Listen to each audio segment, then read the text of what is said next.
Catholic Daily Mass Readings, February 24th, 2025, Monday of the seventh week in Ordinary Time. A reading from the book of Sirach.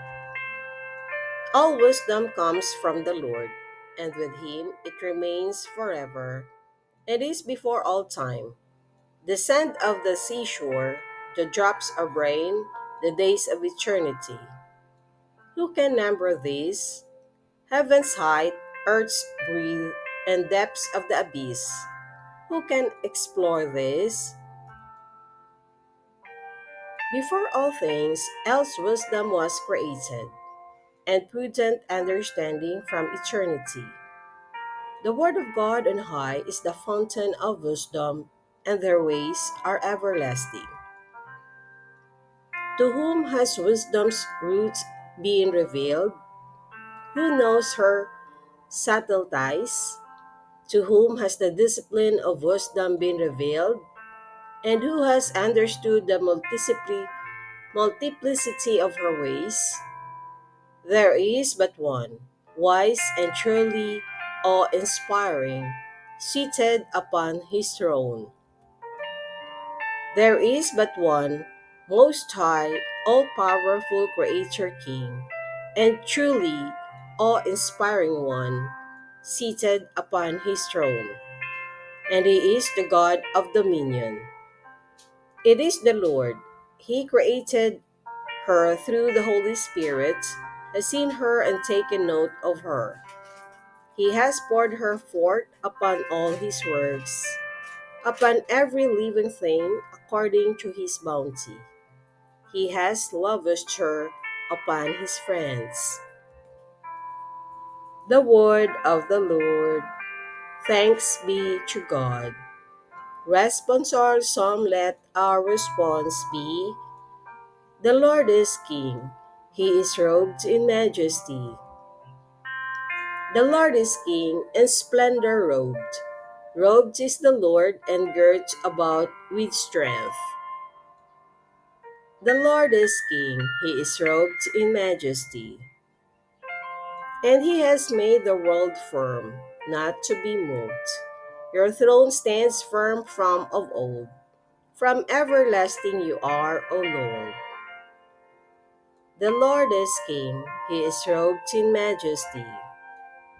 Your decrees are worthy of trust indeed. Holiness befits your house, O Lord, for length of days. The Lord is King. He is robed in majesty.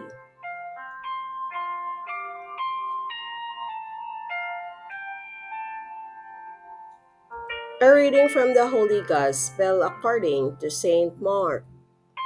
As Jesus came down from the mountain with Peter, James, John, and approached the other disciples, they saw a large crowd around them and scribes arguing with them. Immediately, on seeing him, the whole crowd was utterly amazed. They ran up to him and greeted him. He asked them, "What are you arguing about with them?"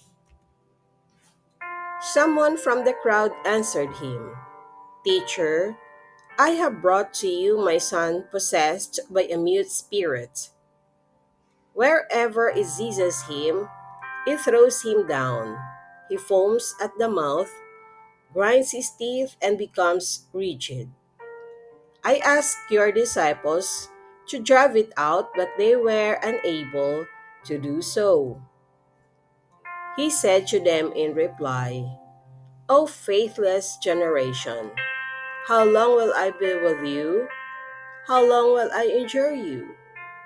Bring him to me." They brought the boy to him. And when he saw him, the spirits immediately threw the boy into convulsions. As he fell to the ground, he began to roll around and foam at the mouth.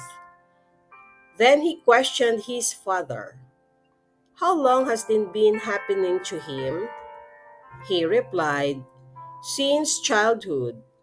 It has often thrown him into fire and into water to kill him.